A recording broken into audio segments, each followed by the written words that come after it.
As you can imagine, this is definitely a hot-button issue here in Royal Oak. And tonight there's a meeting here at the City Hall where city commissioners will hear both sides as they sound off.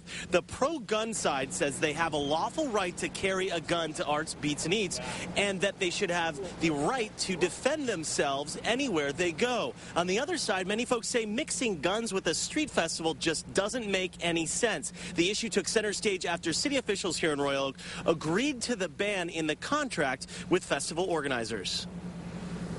Protect myself, it's my personal responsibility to do that, and just because there's a festival going on doesn't mean I should be deprived of that right. I don't think it's necessary to be carrying guns around in that type of a gathering. Some people argue, well, you know, you're putting other people's safety at risk because you're carrying a loaded weapon, that there's children walking around this festival. What do you say to that? That's, completely as far from the truth as you can get. Those of us that carry take it, we take great responsibility with it. We train. We've passed FBI background checks. And you can sound off on this issue on our website, WXYZ.com.